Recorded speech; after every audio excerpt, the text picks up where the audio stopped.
This is heavy. Oh, look at that! And discover Bristol's best servings with an old friend. The food here is exquisite. Join us to discover Remarkable Places to Eat, Thursday night at 8:30 on Pearl. But these days, it's unlikely to be poachers walking the beaches at night. Following an alarming decrease in the global population of leatherbacks, the hunting and consumption of turtles was banned, and the villagers set up a conservation initiative. The Grand Riviere Nature Tour Guide Association monitors the turtles and also runs night patrols. As soon as the protection started and people began to patrol the beach, the killing of leatherback turtles actually stopped. The community did change. They are more, educated now about it, and they understand, the purpose and how important it is. As well as helping with night patrols, Dion runs educational tours during the daytime. Right now, she's finished laying the eggs. She's doing a process we call camouflaging. Right? Camouflaging means she's trying to hide exactly where she laid the eggs. When I do my tours, sometimes they ask me, did you used to eat leatherback turtles? I would say yes. They would ask me, I would say yes. They would say, how does it taste? I say, good. And they would laugh, and actually you're being honest, and you will let them know that poaching, no, it's a no-no. If you look at the front left flipper, you would see that there is a cut on the flipper. Most likely that will be from a machete. Most likely the turtle would have been caught in a fishing net. The fisherman tried to, chop the turtle to get the turtle away from the net. Whilst leatherbacks are now well protected on the beaches, out in the ocean, it's a very different story. Many families rely on fishing for their livelihood. As the sun sets, fishermen head out to sea. They use large vertical panels of netting suspended in the water, called gill nets.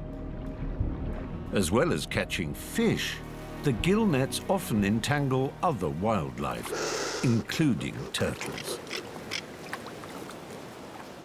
As a fisherman himself, Dion uses his knowledge to engage with the locals.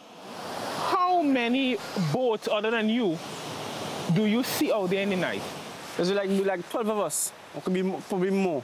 How many turtles you believe would actually die because of being entangled in the net? Be probably 2 or 3. Okay, so that's 2 by 2. That's an average of, let me say, between 30 to 40 turtles that will die per night because of gill net fishing. Yeah, 2. Okay. Right. They wouldn't always kill them. They wouldn't always if it's we fishing them, we wouldn't kill them. It depends on the net. Sometimes the net can be brand new. And if the net is new, they have to cut up the net to free the turtle. And they don't want their net to be destroyed. Destroyed, yeah. I mean, all you could do is try to talk to fishermen. But out there in the night, it's going to be totally left up to them if they would take your advice or not.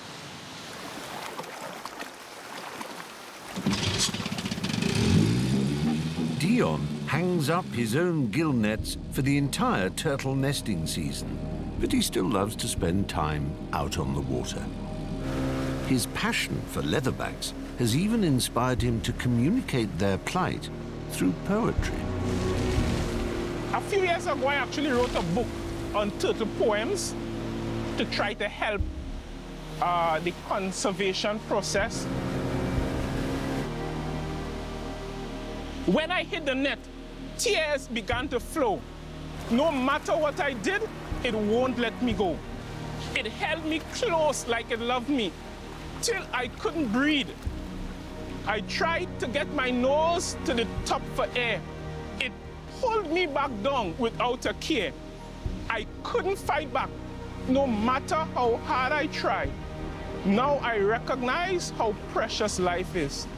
I'll give all I owe to get away just to see the sunrise another day. Scientists and NGOs are exploring alternative fishing methods that will help keep turtles safe in these waters. And this poacher-turned-poet remains committed to winning over the hearts and minds of the community. She's heading back into the water now, and most likely she'll be back here in about 10 to 15 days' time, where she's going to deposit another 80 to 100 eggs. Dion's daughter often joins him on his tours. See, go down and swim. Watch her go down and swim. Watch. What speed? What speed? Hey! Ooh, you see the reservoir over there? I hope to pass on whatever knowledge I have to generation to come, because they are wonderful creatures to come so far and to do what they do. You know, there's so much to learn from them. We should really care about them. Ooh, she gone far away. After nesting, leatherbacks return to the sea to make the long journey to their feeding grounds in the north.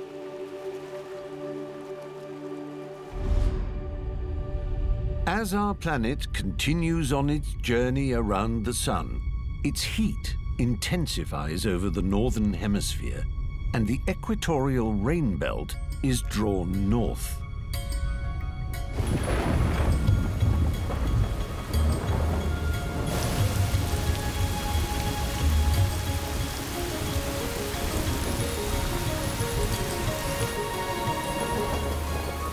The summer months see some of the highest rainfall across the globe.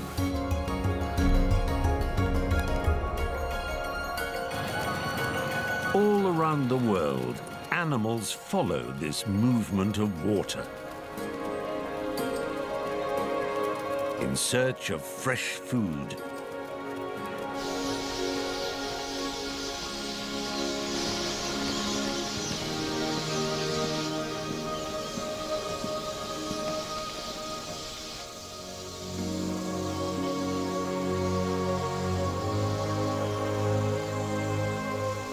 This seasonal shift of weather also changes ocean currents.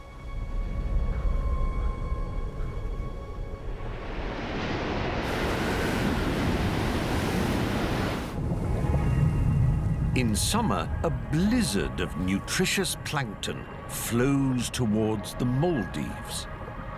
In the wet season, the winds are usually stronger and we get a lot more rain. That is what we call the manta weather.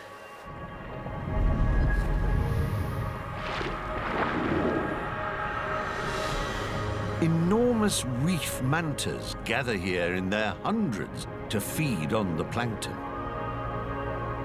My name is Jani. I work with the Manta Trust as a research and education officer. The best part of my job is that I get to see the mantas almost every day. I am living the dream.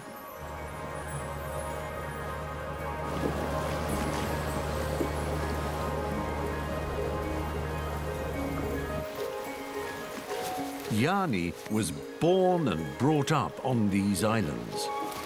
But throughout his childhood, he had no idea of the incredible spectacle just offshore.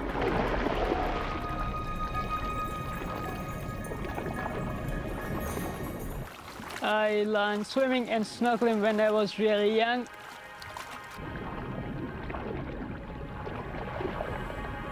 I was really interested in the natural world, but I didn't see a manta ray until I was 18.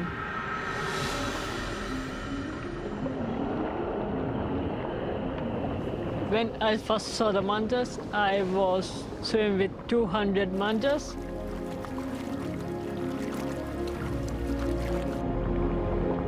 I was so excited, and at the same time, I was not really believing it's happening for real. From then, I wanted to learn more about these creatures and why they show up here.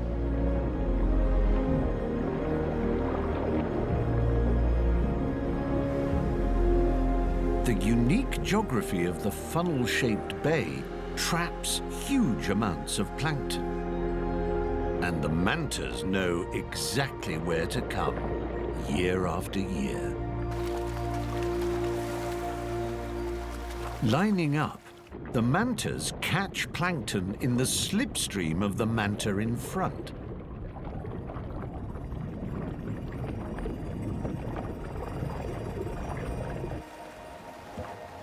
As the lead joins the trailing mantas, they form a feeding cyclone.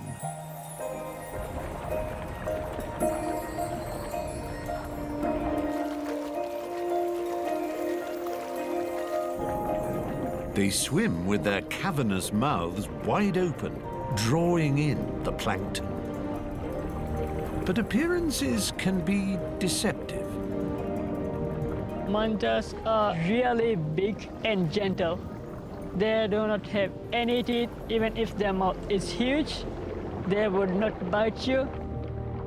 And they do not have a stinging tail, so they cannot harm you.